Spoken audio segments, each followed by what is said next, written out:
రాష్ట్రంలో లోక్సభ ఎన్నికల ప్రచారం ముగియడంతో పోలింగ్ కోసం అధికార యంత్రాంగం విస్తృత ఏర్పాట్లు చేస్తోంది. ఓటర్లు తమ తీర్పును నిక్షిప్తం చేసేందుకు సిద్ధమవుతున్నారు. అయితే ఓటు వేయకపోతే ఏమవుతుందిలే అని కొందరు భావిస్తున్నారు.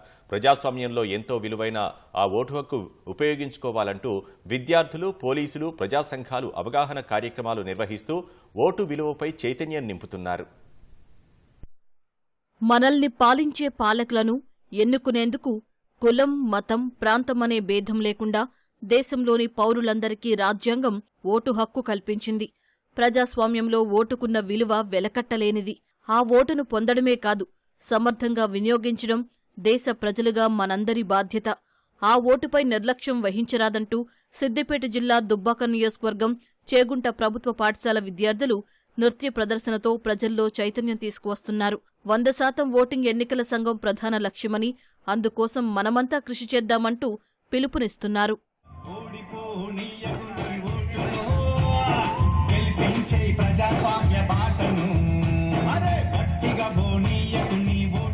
హైదరాబాద్ మెహదీపట్నంలోని కళాశాల విద్యార్థులు ఓటరు అవగాహన కల్పించారు. అమూల్యమైన ఓటు అమ్ముకోవద్దని, చిన్నారుల భవిష్యత్తును దృష్టిలో పెట్టుకుని ఓటు వెయ్యాలని సూచించారు. ఖమ్మం జిల్లా మధిరలో స్వీప్ యాక్టివిటీలో భాగంగా ప్రజలకు ఓటుపై అవగాహన కల్పించారు. కలెక్టర్ ఆదేశాల మేరకు అధికారులు బైక్ ర్యాలీ నిర్వహించారు. సెల్ఫీ విత్ ఓటర్ కార్యక్రమాన్ని నిర్వహించి రేపు జరిగే ఎన్నికల్లో ప్రతి ఒక్కరూ ఓటు హక్కు వినియోగించుకోవాలని తెలిపారు. మీ ఓటు హక్కును వినియోగించుకొని నీతివంతమైన ప్రజానాయకుల్ని ఎన్నుకొని మన దేశం యొక్క ప్రగతిని, సార్వభౌమత్వాన్ని కాపాడమని నేను ఒక బాధ్యత గల పౌరుడిగా అందరినీ కోరుకుంటున్నాను. ఓటు పేద, ధనిత వర్గ అందరూ ఉపయోగించుకునే అద్భుతమైన అవకాశం. మనం ఆలోచించి ఓటు వేయాలి. 5 సంవత్సరాలకి ఒకసారి వచ్చే అవకాశంని మనము ఉపయోగించుకోవాలి. సమాజం, ఈ ప్రభుత్వం మనకి ఏం చేసిందని ఆలోచించకుండా ఎంత చెడునైనా మన ఓటు హక్కుతో మార్చే అవకాశం మనకి ఉంది. భావితరాల అభివృద్ధి కోసం ఓటు ఖచ్చితంగా వేయండి. Voting is a fundamental and crucial aspect of every individual. It allows every individuals to create a brighter future ahead. By a teenager, voting is very much important to make difference in the shaping of our future, and it creates a voice in helping the future ahead. By teenagers, voting empowers to advocate for the issues like climate change, social justice and more. Vote అనేది మన హక్కు, అది అందరూ వేయాలి. నేను మొదటిసారి vote వేస్తున్నాను. Note కోసం ఓటుని అమ్ముకోకండి. ఓటు హక్కు అనేది మన బాధ్యత. ఆ బాధ్యతల్ని విస్మరించకుండా సరి అయినటువంటి నాయకుల్ని ఎంపిక చేసుకొని చట్టసభల్లో ఉంచినట్లయితే భారతదేశం యొక్క ఔన్నత్యం కూడా పెరుగుతుంది. కాబట్టి మనమందరం కూడా ప్రతి ఒక్కళ్ళం ఓటు హక్కును వినియోగించుకోవాలి. ఓటర్లని పోలింగ్ కేంద్రానికి రప్పించడంలో పాటలు కీలకంగా మారాయి. విధి నిర్వహణలో తీరిక లేకుండా ఉంటే anti narcotic bureau SP Eggadi Bhaskar polling శాతాన్ని పెంచడానికి తనవంతు కృషి చేస్తున్నారు. అమ్మా భారతమా, నీ బిడ్డలు చూడమ్మా అంటూ సాగే పాటను రూపొందించారు.